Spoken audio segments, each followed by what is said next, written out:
So here's a couple of scary things to talk about. There's a lot of scary things to talk about these days in the era of Trump, isn't there? We now know from the Bob Woodward book, the latest Bob Woodward book, the one that he holds on to pertinent information until sometimes it's too late.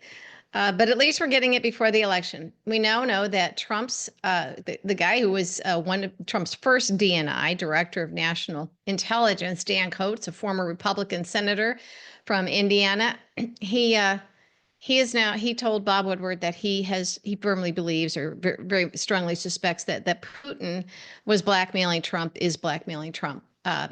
He was just too close to this and saw too much. Remember that Dan Coats, when he was the director of national intelligence, publicly had to go against Trump when Trump was saying there was no election interference by Putin. Everything with Putin is fine. I believe him. And it was Coates who had to step up and say, absolutely wrong. All of our national security agencies are in agreement and have told you, Mr. President, that in fact Russia did interfere with our elections and tried to have an impact. Dan Coates knew that Trump was lying. He knew that Trump knew he was lying, and he stepped up and I guess risked the wrath of Trump. Now, the reason Trump doesn't like to have strong people around him like Dan Coats is because they'll do things like this. This is why Trump has a habit of putting unqualified people into key positions, jobs they would never have in any other administration, because he knows that they will just take orders out of loyalty and do his bidding and lie for him. We saw it with Kayleigh McEnany. We've seen it with Kellyanne Conway. You see it with Corey Lewandowski. You see it with acting AG Matthew Whitaker. All of the actings. These are just sycophantic, butt kissing people who, again, don't belong in the jobs, and they know it. So Dan Coats is not one of those people. And that is why Trump doesn't like having people like that around him. So Dan Coats told Bob Woodward this. He also that he thinks Putin is blackmailing Trump. And I think we've all kind of known that.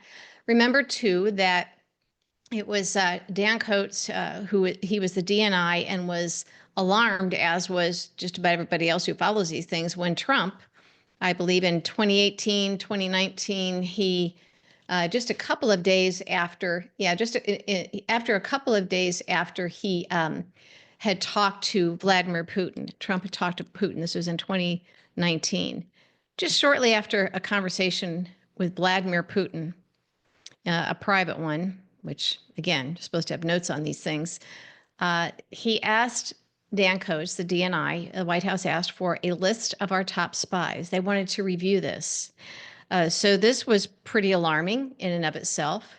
And I believe at the time there was a lot of chatter from people who are in the intelligence community or have concerns, have worked in the intelligence community and can speak to it, that this is just such an odd request. And of course, the timing is more than odd. And then we know that there was a time after that, there was a New York Times report about a year and a half later that the CIA had put out a missive, a memo to all around the world, to all of its outposts and to everybody overseas. And there was a warning that they had lost an inordinate number, a very large number, unusual number of informants and spies, people who were murdered, went missing, had been tortured.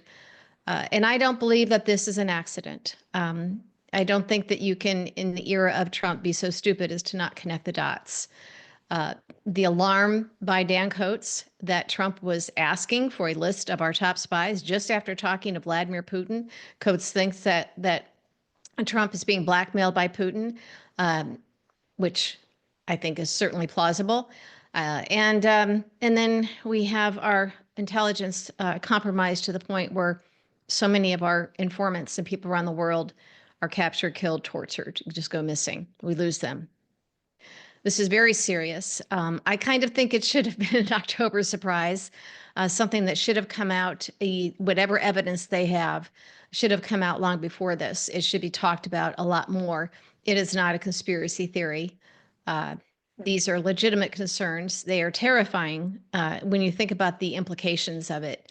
And would Trump do it? Heck yes. We know he stole all those documents. He has some in Mar-a-Lago. He had some in a storage unit. He wouldn't give them back when he was told that he must.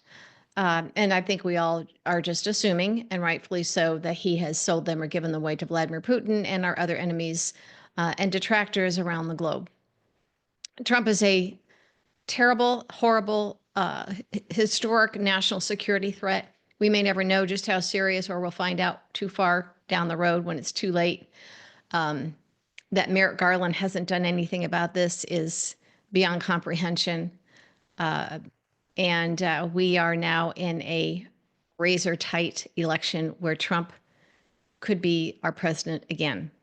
So let's start talking about this. Let's make people aware that he's not just a bozo. He's not just a big goober. He's not just a big full diaper, an idiot. He is all of those things, but he's also very dangerous and he's a traitor.